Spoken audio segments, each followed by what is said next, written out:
Las opiniones vertidas en este programa son de exclusiva responsabilidad de quienes las emiten y no representan necesariamente el pensamiento de Radio Universidad de Chile. Fundación Progresa presenta en Radio Universidad de Chile Cambio de Switch, el espacio progresista de reflexión y diálogo con la conducción de Marco Enríquez Ominami.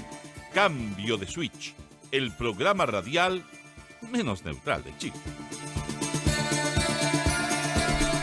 Muy buenas noches a todas y a todos. Habla Patricia Morales, directora ejecutiva de Fundación Progresa.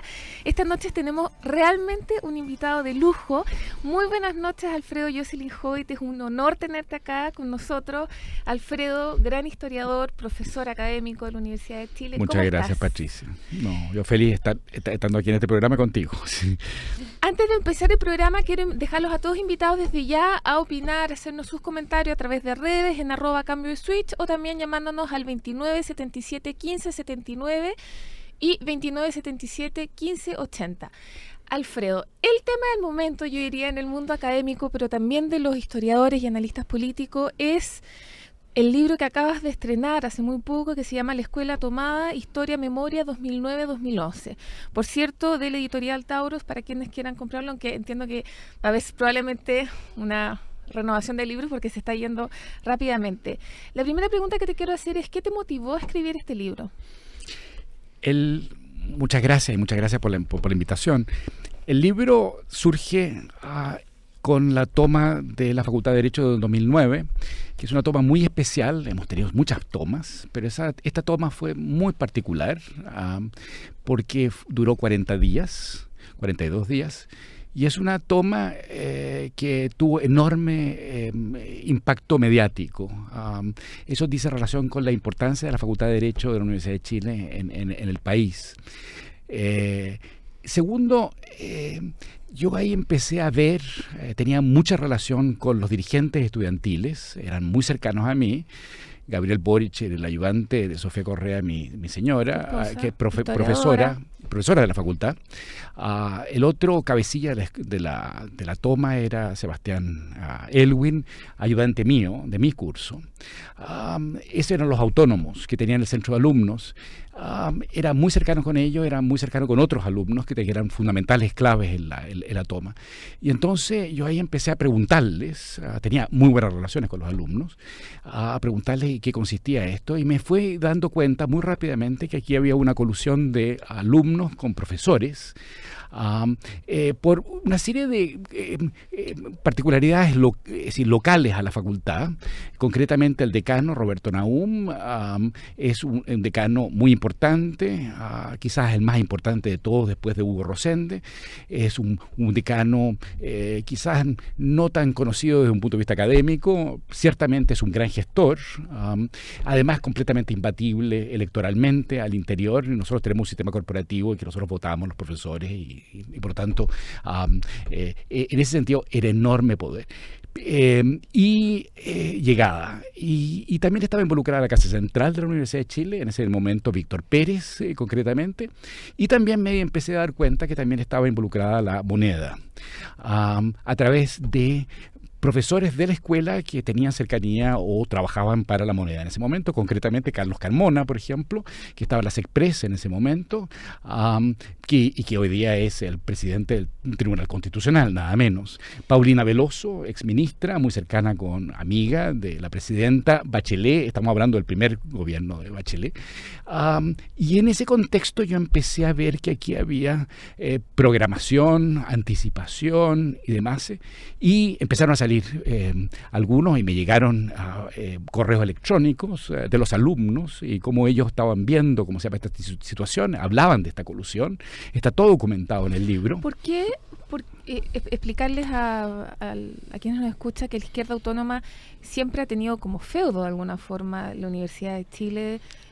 La zurda anteriormente la y esto zurda, es un brazo armado de la zurda. Me lo explicó nada menos que Giorgio Bocardo, presidente de la zurda en ese momento, que había sido el único presidente de la FECH de la zurda y que ha sido alumno mío en Filosofía y Humanidades y una persona que yo estimo muchísimo. Y pregunta, ¿por qué ¿Por qué esta intencionalidad en contra de Roberto Naum? ¿De dónde nace? Porque Roberto Naum llevaba mucho tiempo, como se llama, siendo decano, porque es muy exitoso, porque tiene enorme llegada en los profesores, porque el claustro votaba por él, porque se le trató, empieza un cierto discurso muy agresivo, se le trata de turco, se le sube, como se llama, de turco para aquí, para acá y para allá. Y ¿Era como una necesidad quizás de reivindicación de existencia de la zurda respecto a votar la autoridad de turno, en este caso Naum? Los autónomos se empecinan en ¿cómo se llama?, en votar a Naum, hacen un petitorio de cuatro puntos, uno de los cuales es, ¿cómo se llama?, que renuncie la autoridad de la facultad, y por lo tanto es muy raro, no dieron ninguna instancia posible de negociación. Y esto con una cobertura gigante. Claro, todos atentos a eso. Enorme.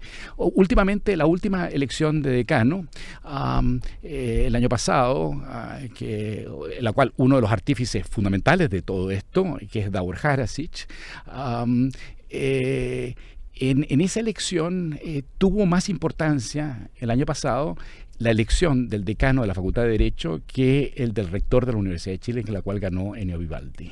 Eso te da una idea, y esto llama mucho la atención en los medios. Volviendo al 2000, sí, es cierto, por cierto, no me había dado cuenta de ese tema, pero es realmente así.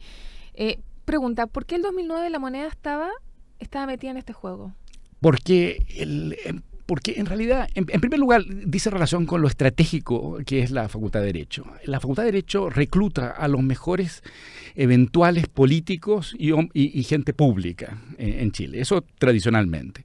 Y por el otro lado, los partidos políticos, aunque aquí también hay un descrédito de los partidos políticos y surgen los movimientos sociales, en este caso los autónomos.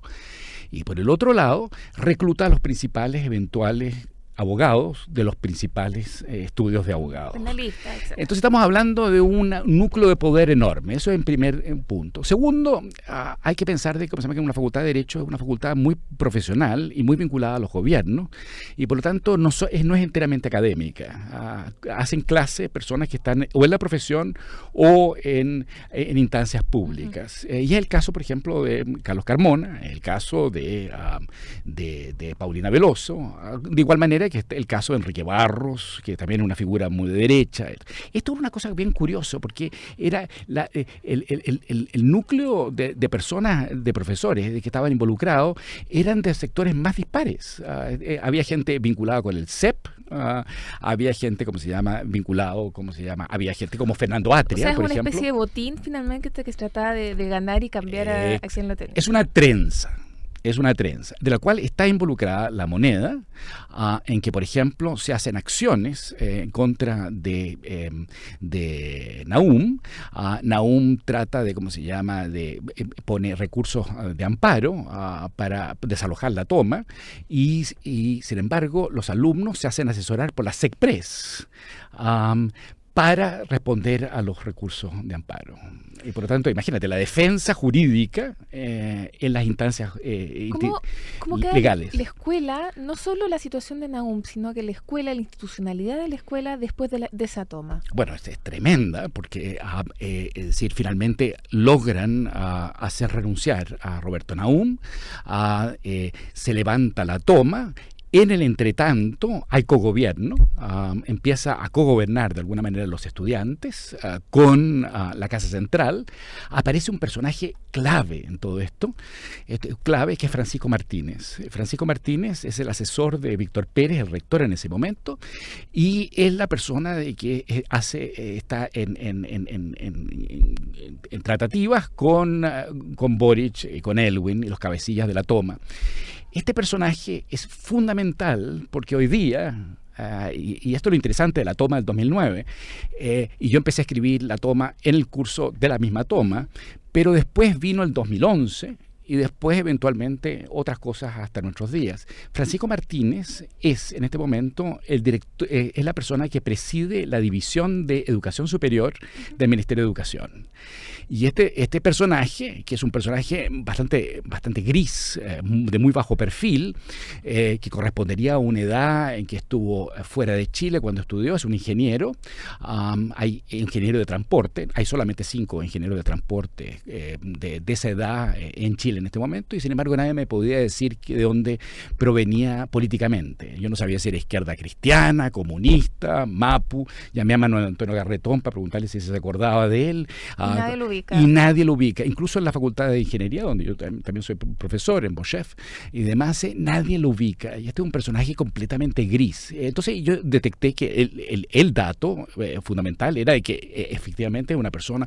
Hay gente que me dijo que era comunista, que podría ser comunista, pero es tan raro de que no diga un excomunista o un comunista, dicen eso. Sabe, eso sí. A menos, como alguien me lo señaló, a menos que fuera un comunista que hubiera estado involucrado con el Frente Patriótico. Entonces tú te das cuenta lo nebuloso. Y él es clave. Y él lo mete ahí hoy día. La izquierda autónoma. No, él lo mete, como se llama, Víctor Pérez. Es su asesor. Y después empieza a escalar y pasa a ser vicerrector y maneja todo el tema económico de la Universidad de Chile. Fue una alternativa a ser rector en vez de Ennio Vivaldi. Y sin embargo prefirió irse, ¿cómo se llama?, a la división superior de educación en este gobierno de Michelle Bachelet, que es los que están preparando las leyes de reforma educacional en la educación superior. O que están mal preparando. Pregunta, ¿qué tan distinta es la experiencia que tú has vivido en la Facultad de Derecho respecto a lo que ves en la Facultad de Filosofía o la Facultad de Ingeniería? Bueno, yo siempre decía, yo soy profesor de hace muchos años en todas estas facultades, y siempre decía de que la Facultad de Derecho, que es una facultad más bien de centro derecha, es una facultad, ¿cómo se llama?, que no tenía nada que ver con Gómez Milla, donde también soy profesor. Y entonces era un agrado estar en la Facultad de Derecho. Con el correr del tiempo nos empezamos a parecer muchísimo a la Facultad de Filosofía y Humanidades en Gómez Milla. Esto está ocurriendo en este momento, por ejemplo, en Ingeniería, en donde acabo de hacer clase hoy día y había un campamento de una manifestación al lado de la torre del decanato. Esos son los tipos de presiones que hay. Pero eso finalmente es el reflejo de una debilidad institucional de la universidad. Así es. Entonces, ¿cuál sería ese diagnóstico común de que finalmente falta democracia interna, falta transparencia, falta participación, falta que... ¿Qué falta exactamente? A ver, eso se ha planteado. Mi tesis en el libro es de que el estado actual de la institucionalidad universitaria, y para estos efectos la Universidad de Chile es emblemática, porque es la principal, es la más pluralista, es la más política, es la más diversa en todo sentido, y ciertamente en ese sentido la Facultad de Derecho es incluso más, porque es la más política de toda la facultad. Claro.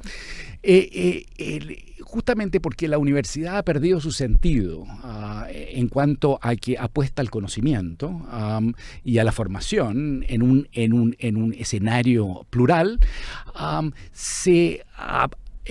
contrario a eso, se ha debilitado el lado académico. La universidad se siente amenazada, se siente amenazada por las universidades privadas, se siente sobrepasada a veces por la Universidad Católica, se siente que el Estado ha dejado de darle respaldo. Las universidades públicas, y ciertamente la Universidad de Chile, se ha privatizado, y por lo tanto se transforma la Universidad de Chile en un escenario de trinchera, no tan distinto a lo que ocurrió entre el año 1967 en este país y 1973, es decir, antes de la dictadura militar e incluso antes de la Unidad Popular. Hay una radicalización, y se buscan modelos fuera de Chile, como por ejemplo el caso de la Universidad de Buenos Aires en Argentina, y otras universidades como la UNAM en México. En que son universidades muy masivas a favor de la gratuidad, entonces incluso con menos exigencias académicas para poder entrar. Pero y eso decir, es grave. Porque yo te he escuchado en otros programas, en entrevistas, sobre esta analogía que podríamos decir climática respecto a lo que del periodo 68-73. Y yo no Es 67 porque ahí viene la primera gran toma, que es de la Casa Central de la Universidad Católica. Y ahí surge el MAPU, y contrario al MAPU, surge el gremialismo de Jaime Guzmán. Exacto. Y eso es muy similar al escenario de la toma del 2009 Yo quiero hacerte una pregunta y contextualizarla. Yo he escuchado mucha gente referirse al golpe del Estado un poco de manera fantasmática, es una cosa media tremendista. Uh-huh. Yo siento que tu análisis es muy certero en el sentido de que, dejando de lado el fantasma del golpe de Estado, porque yo realmente no creo para nada que el escenario es el mismo, sino que lo que sí creo que se está reproduciendo es quizás lo que no existía en ese momento, pero probablemente fue así, era una discusión sobre lo público, el rol del Estado y qué es lo público, qué es lo estatal. Y yo creo que esa discusión sí se está dando muy fuertemente en la Universidad de Chile, o al menos sí se debiera estar dando y se debiera tomar una decisión. Debiera tomarse, pero esto lo desmiente de alguna manera. Yo creo que el modelo actual económico es un modelo neoliberal, ¿no es cierto?, desde los Chicago Boys en adelante. Pero el modelo neoliberal se hace sobre la base de una economía que estaba casi centralmente planificada. En 1973, la dictadura militar heredó una Corfo que manejaba el 80% de la producción de este país. Entonces es muy curioso. Tenemos un Estado muy poderoso. Recordemos que además no solamente tenía el 80% de la producción, sino que además, terminó... Es que no había mercado. Si es que el problema no es el Estado, no. El problema es cómo termina con el Parlamento, termina con los partidos políticos. Es un régimen, como se llama, de persecución, con policía secreta, ¿no es cierto? Con persecución, con campos de concentración, por cierto. Además... es decir, es una situación que tiene el poder total. Es lo más cercano que hemos llegado a un régimen totalitario en Chile, en la dictadura militar. Pero tiene el 80% de la producción.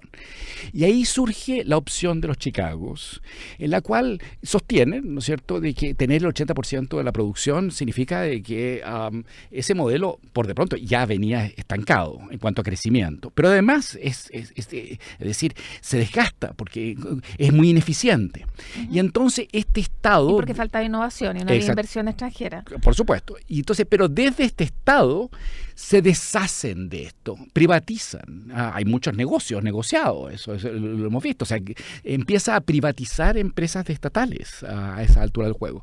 Entonces, esa es la paradoja del neoliberalismo. El neoliberalismo no cree enteramente un modelo de mercado, cree un modelo de ingenieros comerciales, no necesariamente de economistas.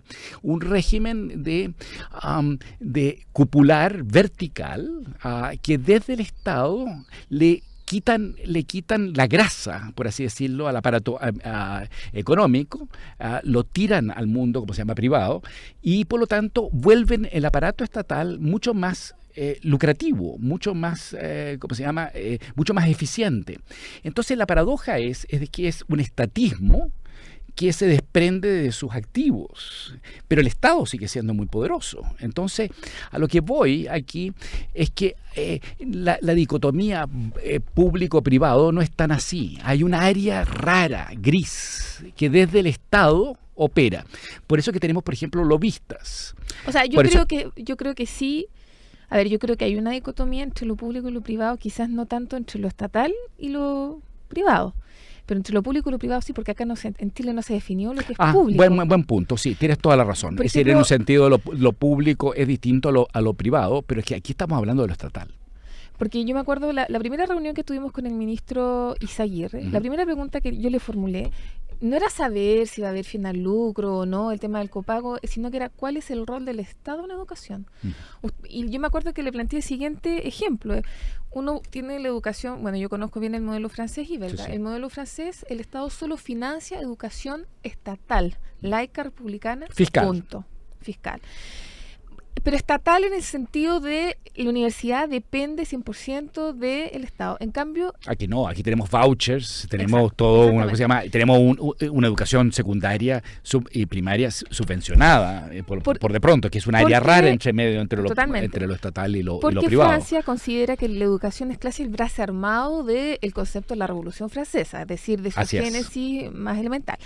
Pero en Bélgica, justamente en los años 60, hubo un enorme debate en torno a cuál era el rol del Estado y se decidió que el Estado iba a financiar dos a grandes rasgos, dos clases de proyecto educativo, uno de corte liberal masón y otro de corte socialdemócrata jesuita. Entonces finalmente hay una especie de mezcla entre universidades que son en estricto rigor privadas, si tú quieres público-privadas, gratuitas, y donde el Estado establece ciertas normas y define esto es lo público, que no es lo mismo que lo estatal. Pero es que esto ya antes del neoliberalismo, antes de la dictadura militar, esta confusión se creó en Chile. Desde el momento en que la Universidad Católica pasa a ser estratégica en los años 60, y la Universidad Católica, aun cuando era una universidad pontificia, una universidad privada de la Iglesia, pasó a tener enorme poder económico de fondos del Estado. O sea, ahí se tomó una decisión de manera consciente o inconsciente, pero se toma una decisión de que finalmente el Estado financia distintos proyectos educativos. Exactamente, incluso privados.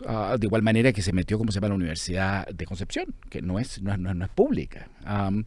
Y esto ocurrió en los años 60, 70. Y la razón es muy sencilla, porque el país, Chile, no podía seguir funcionando únicamente con los ingenieros o con los médicos que producía la Universidad de Chile. Claro, pero ahí la decisión podría haber sido, vamos a generar mayores cantidad de universidades estatales. Es que no podían, porque ¿cómo se llama? Primero porque la Universidad de Chile en ese momento no había sido cercenada como va a ser durante la dictadura, en que las distintas sedes, ¿no es cierto?, pasaron a ser universidades autónomas, ¿no es cierto? Eso ocurrió durante la dictadura.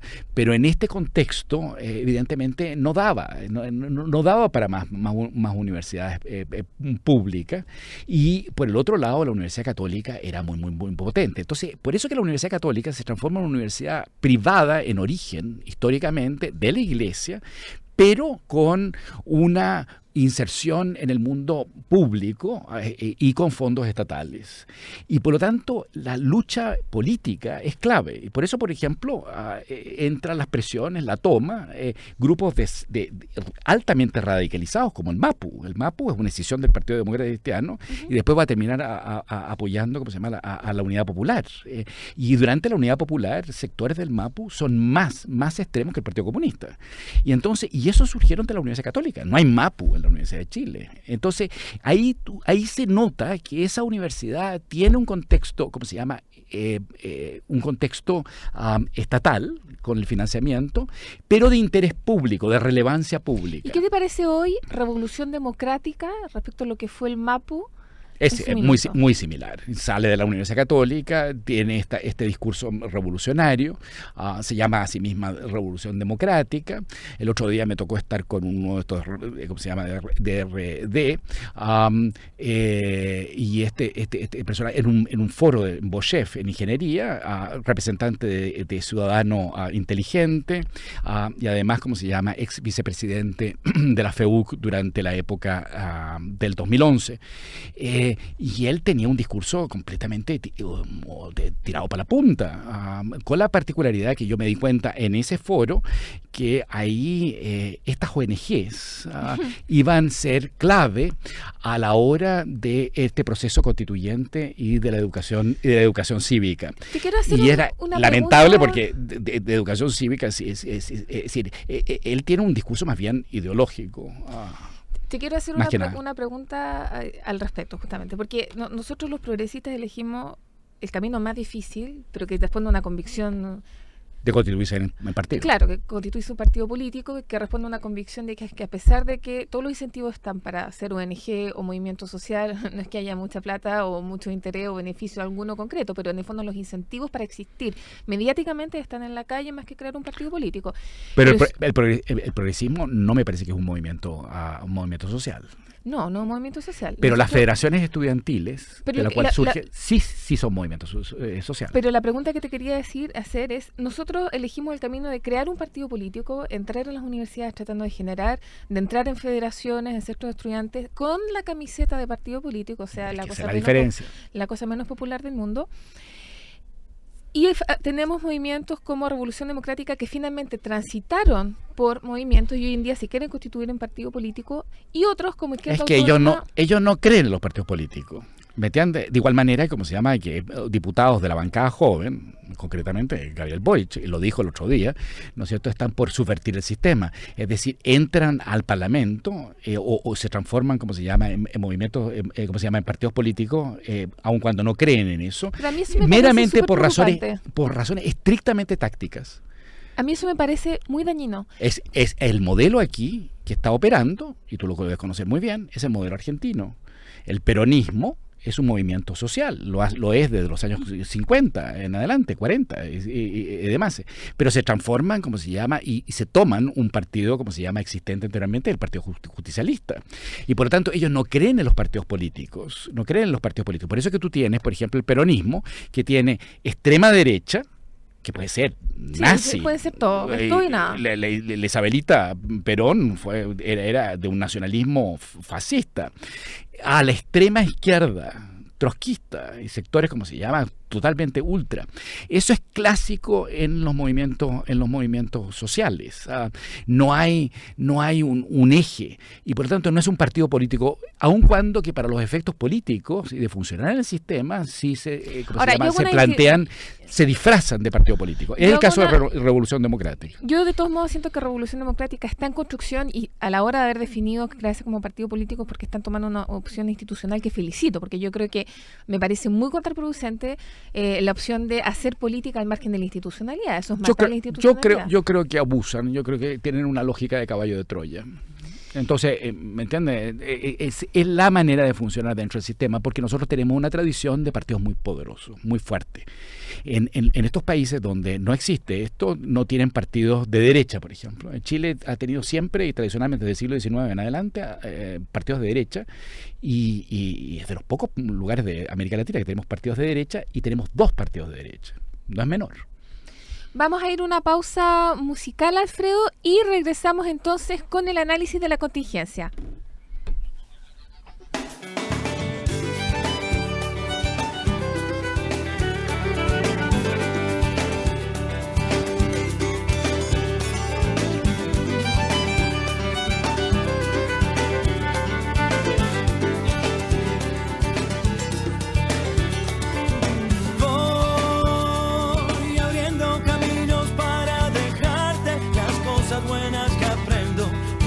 Camino mis calles, me llevaré las buenas luces que tiene la gente, que me iluminan la vida y me regalan mi suerte. Como un río que camina hacia el mar, quiero ver la risa del sol por las mañanas, que venga siempre a golpearnos la ventana. Yo quiero un sol, que me acompañe, hablando siempre de frente, tirando todo lo malo.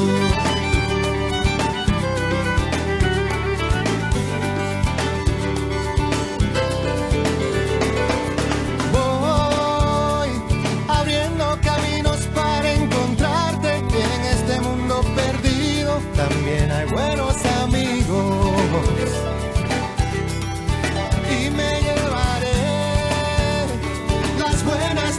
Que tiene la gente, y cuando me sienta solo me cuidarán para siempre. Como un río que camina hacia el mar, quiero ver la risa del sol por las mañanas, que venga siempre a golpearnos la ventana. Yo quiero un sol que siempre me acompañe, hablando siempre de frente, tirando todo lo malo. Que camina hacia el mar, saca el dolor afuera y no te quedes a esperar.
Ediciones Radio Universidad de Chile presenta Mujeres tras las rejas de Pinochet, testimonio de 3 expresas políticas de la dictadura de Vivian Lavín.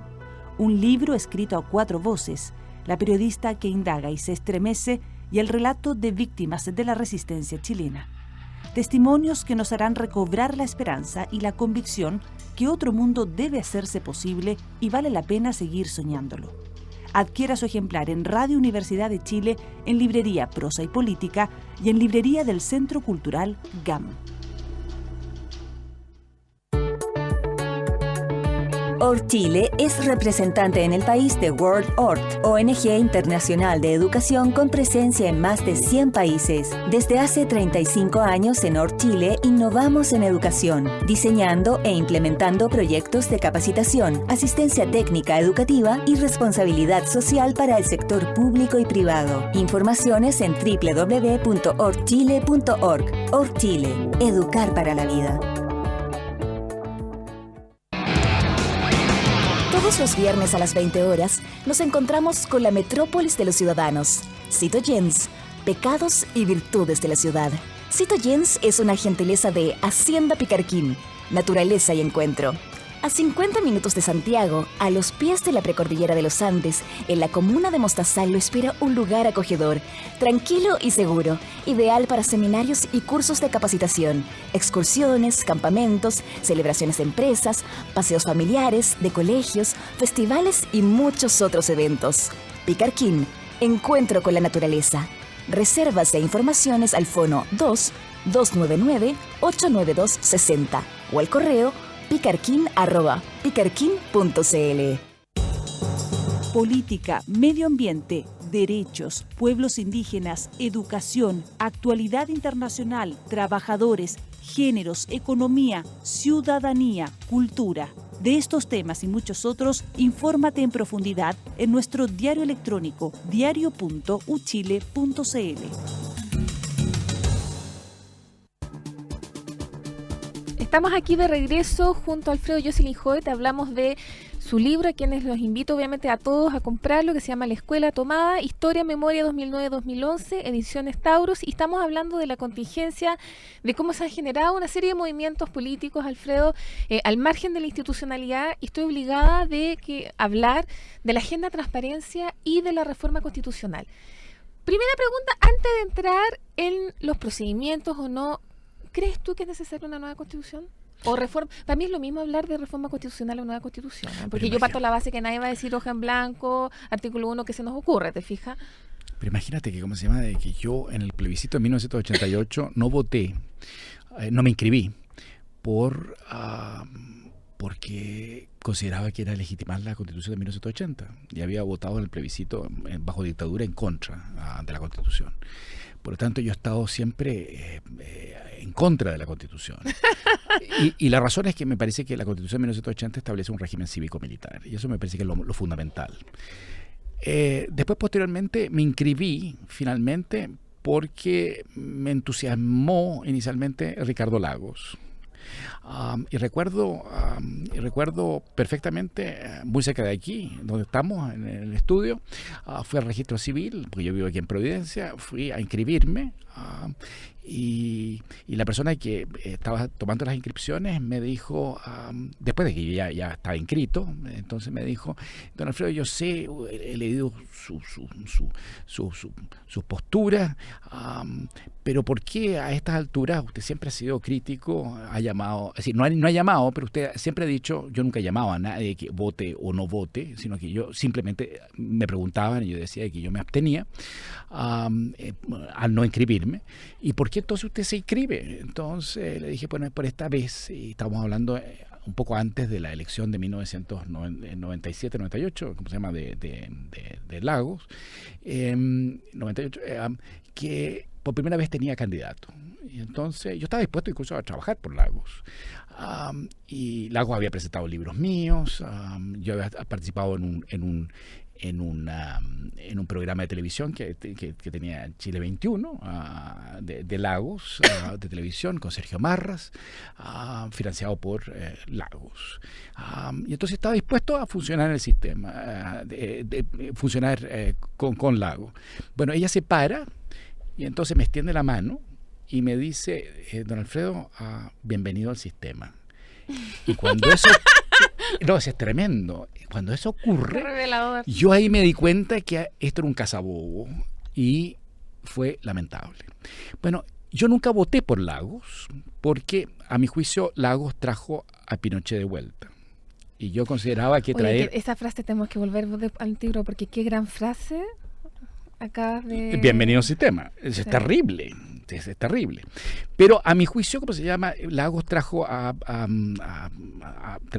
Pinochet de vuelta. Yo estudié en Inglaterra, hice mi doctorado en Inglaterra, conozco la mentalidad inglesa, británica, y estoy seguro que los que estaban llevando a cabo la iniciativa en contra de, ¿cómo se llama?, de el Foreign Office y el primer ministro, le quisieron preguntar a Lagos si, como era lo más posible, lo más probable que fuera presidente de la República, este era un contexto, recordemos, ¿cómo se llama?, de elecciones, la detención de Pinochet, y le preguntaron, ¿usted lo quiere aquí o lo quiere allá? Y Lagos contestó que lo quería en Chile. A mi juicio, traerlo a Chile, a Pinochet, significaba de que no iba a haber justicia. Iba a haber juicios, pero no íbamos a terminar en sobreseguimiento, y es lo que ocurrió. Y por lo tanto a mí me pareció que eso era inaceptable, inaceptable. Y por lo tanto yo era en esa época columnista del Mercurio y me tiré en picada en contra de Lagos. Y esto Lagos no me lo perdonó, incluso me echaron de la Universidad de Santiago, producto de esto, desde el segundo piso, y eso lo sé. Y me lo dijeron gente desde el mismo segundo piso. Y por lo tanto no voté y no seguí votando. La única vez que yo he votado es en primera vuelta, en la primera elección que participa Marco Enrique. Y yo soy amigo personal de, ¿cómo se llama?, de Marco, soy un gran admirador de Marco, aun cuando yo no me involucré y no me he involucrado nunca, y tú eres testigo de, ¿cómo se llama?, de que yo no me he involucrado nunca en la parte política. Soy miembro de la Fundación Progresa, pero eso cumple otros objetivos, y así sucesivamente. Y es la única vez que yo he votado. Incluso he sido nombrado vocal, y es terrible. Qué terrible. Y ha sido mi señora que ha tenido que ir al juzgado civil para explicarles que, y yo he tenido que dar explicaciones posteriores, ¿cómo se llama?, de que por objeción de conciencia no voto, aunque estaba inscrito. Nunca me persiguieron, nunca pasó nada de esa índole, y no he votado nunca más. Y por lo tanto yo estoy en contra de la Constitución de 1980. Otra cosa es que las distintas alternativas que se han planteado, concretamente la Asamblea Constituyente, por ejemplo, me parece un pésimo remedio. En una de estas, la enfermedad me parece que es tremenda la enfermedad, pero el remedio puede ser incluso peor que la enfermedad. Pero vamos entrando al tema. Yo creo que hay bastante consenso sobre que la Constitución debe ser revisada, como palabra mínima, digamos. Pero ha sido revisada, ha sido reformada como ninguna otra constitución en la historia de Chile. Pero se dice, lo que pasa es que acá el problema de fondo, yo lo escuché esta mañana en una radio amiga y estaba completamente de acuerdo. Yo, antes que la persona lo nombrara, yo estaba pensando en eso, y es que está la idea de Estado subsidiario versus Estado de Derecho garantizado, que es lo que cruza el grueso de las otras reformas que no son políticas. Y eso no está resuelto en la Constitución. No está resuelto en un sentido, y ese es el sentido de la Constitución que está fuertemente cuestionado. Pero porque no es un tema de... Pero hubo consenso. Pero ya no lo hay, pues. En la década del 90 hubo consenso, en el sentido de, ¿cómo se llama?, de que la izquierda, la centroizquierda, aceptó los términos de eso.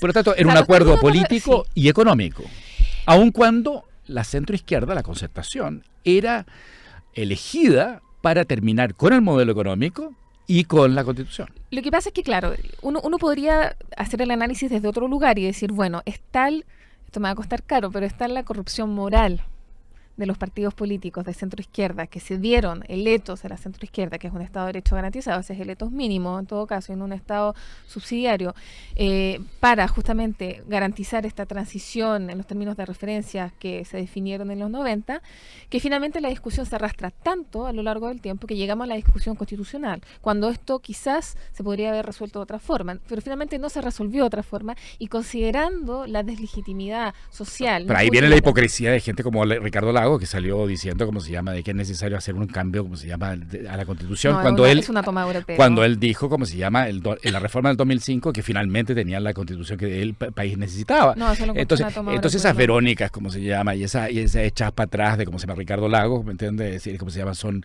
de una contingencia actual, porque hoy día se supone, ¿cómo se llama?, que el voto estaría ahí, y por lo tanto empiezan a hablar. Pero Alfredo, si finalmente llegamos a la conclusión de que vamos a tener que cambiar la Constitución actual porque el Congreso no da el ancho, o sea, la gente no estima que el Congreso es capaz o lo representa lo suficientemente como para cambiar la Constitución, a mí sí me parece que el camino del plebiscito y que la ciudadanía elija mecanismos para cambiar la Constitución es lo más legítimo en términos de crisis política y social. Yo he tenido esta discusión con Marco exactamente. Ahí es donde se nota que tanto tú como Marco tienen esta formación francesa, en la cual para ellos las asambleas constituyentes y los plebiscitos, ¿no es cierto?, porque son legados de la Revolución Francesa y demás, ¿cómo se llama?, son un mecanismo válido. Bueno, la tradición chilena tiene como referente la Revolución Francesa y esa tradición, pero nunca hemos tenido plebiscitos, ¿cómo se llama? Los plebiscitos que hemos tenido constitucionales han sido una farsa. Eso fue la Constitución de 1925.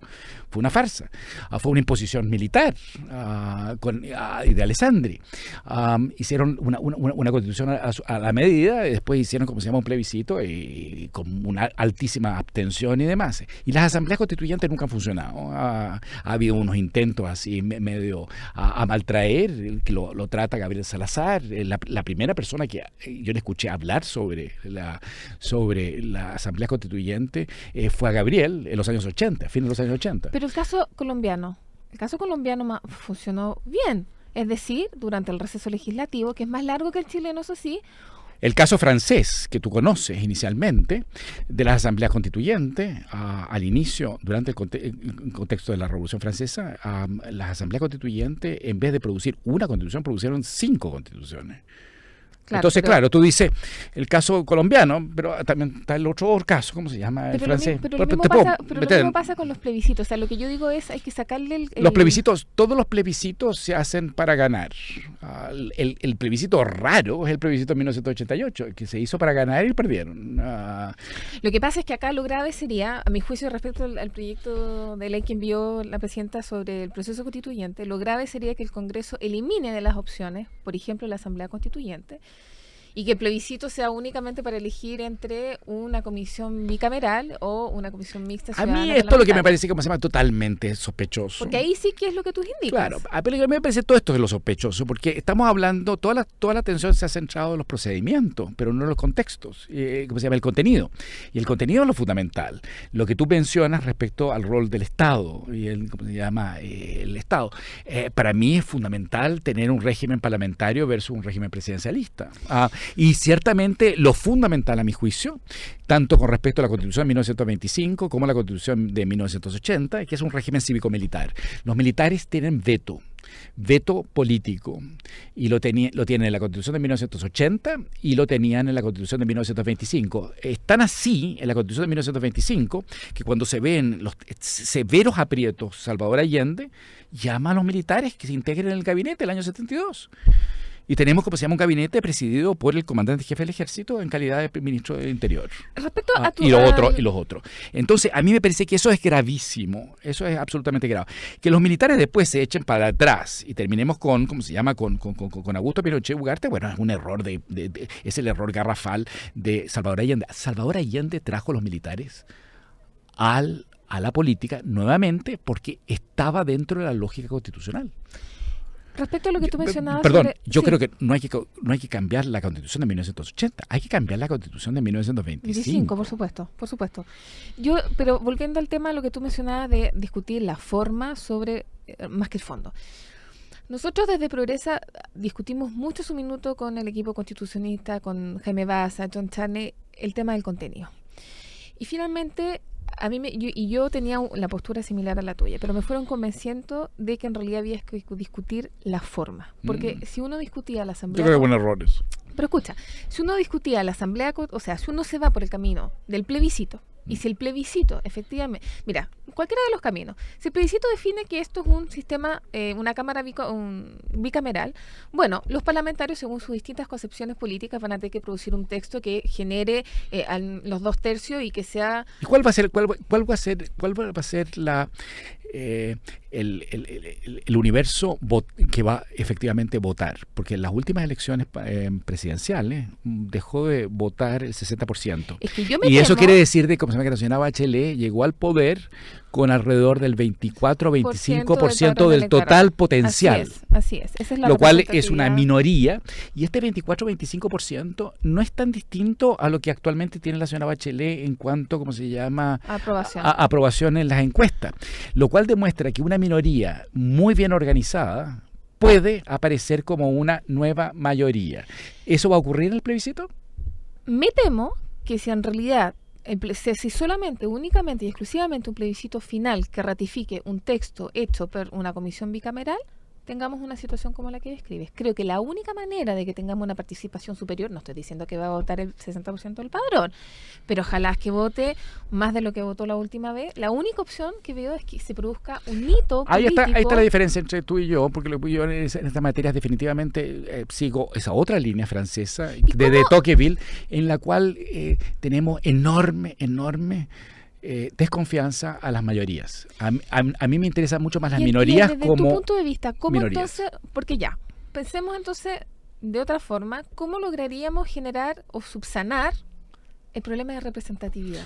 El problema de la representatividad, y que tiene que ver con este libro, es decir, exactamente, tiene que ver con las instituciones. Pero ¿cómo podemos funcionar con las instituciones cuando se entra dentro de las instituciones, como el ejemplo que tú estabas dando de Revolución Democrática, que entran en la logia de los partidos, pero en realidad no creen en los partidos, ¿me entiendes? Esta gente son operadores que entran a la universidad y se toman la universidad para justamente constituirla en otra cosa, no una instancia para donde... absorber esa institucionalidad y hacer la propia. Y servir, como se llama, una plataforma política, ¿me entiendes? La Facultad de Derecho, la Universidad de Chile, ¿me entiendes? Y le da resonancia tremenda. Entonces, es justamente eso. Entonces, no es un problema únicamente de representatividad, si eso es clarísimo que hay un problema de legitimidad. Eso pasa en Europa, pasa en todas partes, en Estados Unidos, pasa en todos lugares. El punto es si pueden resistir las instituciones que tenemos. Y ¿A tu juicio resisten? Sí, yo creo que resisten. Y entonces ahí, en ese otro esquema, hay distintas otras opciones. Es decir, ¿pero que el Congreso resistió el 2011 la institucionalidad? Absolutamente. Resistió finalmente, ¿me entiendes? Sin perjuicio de que porque se les escapó de las manos. Mi impresión es que y lo trato en el libro, el 2011 fue un intento de irse por fuera del sistema porque los partidos políticos de la Concertación habían fracasado. Es decir, Piñera y la derecha no ganó en esa elección, sino que perdió la Concertación. Eso además lo dijo la misma Bachelet en Berkeley, en Estados Unidos. Y entonces se van por fuera y se lo tenían preparado en contra. Esto sobre la base de que los partidos políticos de la Concertación creyeron que podían controlarlo. Y después se transformó en un monstruo.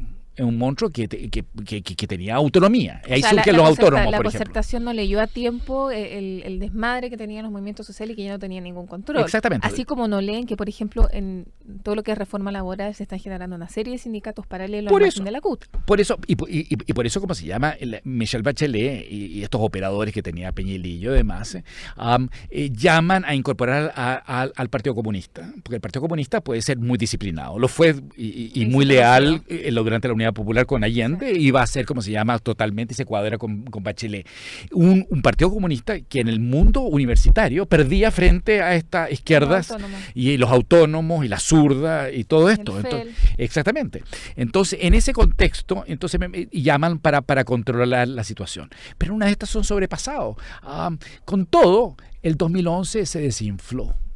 Y lo estamos viendo. Bueno, la semana pasada hubo una marcha. ¿Y qué sabemos de esa marcha? Se desinfla en parte porque existe esta gran inteligencia de cooptar a las grandes cabecillas. Yo no sé si hubiésemos tenido... Sí, por ejemplo, tiene el señor Boric en este momento que tiene un lío enorme, ¿cómo se llama? En Punta O sea, ahí Arenas. se produce la En Punta contradicción. Arenas, ¿cómo se llama? Con su padre, con él y con todo el asunto. O sea, ahí se produce la contradicción. A partir del momento que entras al Parlamento ya, bueno, puedes decir que eres antisistémico, pero los hechos son de que tienes que votar sí o no. Eso es muy bueno, bonito, porque los Jackson ¿cómo se llama? Y los Jackson y los Boric entran para subvertir el sistema, porque no creen en el sistema, lo absorbe. pero el sistema los absorbe. Entonces, ahí está el juego, ¿me entiendes? Y yo creo que lo van a hacer bolsa, pero tarde o temprano. ¿Qué te parece lo de la agenda de transparencia de Engel? Todo lo que ha sucedido, la dificultad, o siempre tira y afloja sobre... Yo no le esta tengo medida? ninguna simpatía a Ignacio Walker, ninguna. Yo soy muy crítico de la democracia cristiana, históricamente, del gobierno de Frei, Montalva, etcétera, etcétera. Yo creo que la reforma agraria, etcétera, etcétera, el apoyo a la dictadura inicialmente, etcétera, etcétera. Soy sumamente crítico y soy particularmente crítico, como se llama, de Ignacio Walker y también del otro Walker, no de Patricio, ¿cómo se llama? Matías, fue alumno mío. Fue alumno mío en la Diego Portales en Derecho y me llevó la contra permanentemente. Le puse un 7 porque fue un muy buen alumno, efectivamente, pero le dije que en realidad su 7 era mérito de su capacidad, pero realmente no le tengo ni una simpatía a Ignacio Walker, ni una. Pero le encuentro toda la razón decir que Eduardo Engel es completamente ignorante en materia de historia política. Y por lo tanto me parece que eso es débil. El otro que hace Pero es que hay dos juicios lo que hace esa Walker. comisión es tomar, y eso me lo anduvieron explicando, toma todas las iniciativas que se han ido tomando y las recopila y las refina para resolver el problema de corrupción. Porque uno es el juicio personal que puede tener Walker sobre la idoneidad de No Engel es un problema de Walker, es un problema de Engel y de los economistas. Está bien, pero una es el juicio que se puede tener de los economistas o de Engel en particular sobre su capacidad y conocimiento de política, de la historia política, ok, pero otra cosa es el rol que le asigna la Presidenta de la República a Engel y por tanto con esa declaración Walker desafiar toda esa tarea, esa misión pero que eso se le ha permanentemente tomado. ocurre porque una Es voz una locura, yo encuentro. no la concertación, porque sigue siendo concertación, dejémonos con cuento, aquí cuento de la nueva mayoría, es la concertación con el Partido Comunista, eso es todo. Eso es todo. Es una voz de gato. Y va a seguir siendo una voz de gato. Por eso es que tenemos que movernos a un régimen de orden parlamentario para que esto se resuelva y que tenga, como se llama, respaldo institucional. ¿Semiparlamentario? No, porque nuevamente, y esto tengo la misma discusión con Marco, porque sucede que, como se llama, claro, ustedes vienen de Francia, pero es una mezcla rara, ¿me entiendes? Es extraña y me parece que es un quiltro, en la cual tú tienes a una persona como Charles de Gaulle, que hacía estos plebiscitos y siempre los ganaba, ¿no? Charles de Gaulle, que realmente era Luis XIV. Entonces, no, puede decir, no, si la Revolución Francesa no se cumplió. ¿Chile está preparado para un sistema parlamentario? Pues si lo tuvimos. Pero hoy. Lo tuvimos desde 1860, no desde 1891, desde 1860 hasta 1924 que entran los militares. En ese periodo, Chile aumentó sus fronteras en 2/3 de su territorio, el norte y el sur austral. Eso es extraordinario. Nunca ha sido tan rico como ahora, como se llama en ese momento con el salitre. Se gastó extraordinariamente bien las platas del salitre, aun cuando la historiografía tradicional dice que fue mal gastada. 2/3 de las platas del salitre se quedaron en Chile. Y estoy citando a la historiografía revisionista de izquierda con respecto al salitre. 2/3. Toda la infraestructura, los ferrocarriles, el alumbrado público, la mejora, ¿cómo se llama?, portuaria, la educación pública, todo eso es gracias al salitre. Y eso es bajo el régimen, ¿cómo se llama?, parlamentario. Y lo más importante de todo es que sacaron los militares del sistema político. Es cierto que tuvimos en 1891 una guerra civil, pero incluso esa guerra civil, que fue cruenta, murieron más gente, más chilenos en la guerra civil que en la guerra del Pacífico, pero se resolvió muy rápidamente, ¿cómo se llama?, en el tiempo. Los balmacedistas perdieron, pero muy rápidamente entraron nuevamente. Y ojo que lo digo en calidad de tataranieto de Balmaceda. Yo, a diferencia de Balmaceda, yo soy muy crítico. Yo creo que se equivocó. Balmaceda era un dictador y yo habría sido, es decir, yo soy parlamentarista, pero entonces creo que se equivocó rotundamente. Pero el parlamentarismo en Chile permitió la incorporación del Partido Comunista, y recordemos que el Partido Comunista es la solución a los movimientos sociales. Sí. Antes del Partido Comunista lo fue. Los movimientos sociales generaban esta situación como Santa María de Iquique y demás, que terminaban en masacres. Y entonces se necesitaba un partido de militantes, una vanguardia proletaria, un partido leninista de cuadros que era disciplinado. Y entró y se constituyó en uno de los partidos fundamentales. Yo creo que el Partido Comunista debe funcionar en el sistema. Yo creo que la Concertación se equivocó en los años 90 no incorporando el Partido Comunista. Por eso yo encuentro que deberíamos haber tenido el Partido Comunista en la Concertación hace mucho tiempo. ¿Qué precio pagó al no sumarlo tempranamente? A generar este polo extra de una izquierda extra parlamentaria, y que ahí entonces se le dio... Que por muchos años no tuvo eco tampoco. Entonces, exactamente, y entonces se generó la lógica, de los movimientos sociales y el desprestigio de las instituciones políticas. Y a mí me parece que fue más grave el marginal Partido Comunista del sistema político de la centroizquierda que la exclusión del Partido Comunista con la Ley de Defensa de la Democracia de los años 40 y 50. Alfredo, se nos acaba lamentablemente el programa. Ha sido un gusto muy entretenido conversar contigo. Quiero dejarlos a todos invitados al lanzamiento del libro el 29 de octubre en la Feria del Libro, ¿no es cierto? A las 7, me parece, 7:30. 7:30. En Estación Mapocho. El libro se llama La Escuela Tomada, Historia, Memoria 2009-2011 en Editorial Taurus. Un fuerte abrazo, Alfredo. Espero verte pronto. Muchas gracias. Y un gran saludo a todas y a todos. Nos vemos el próximo martes. Fundación Progresa presentó en Radio Universidad de Chile Cambio de Switch, el espacio progresista de reflexión y diálogo con la conducción de Marco Enríquez Ominami.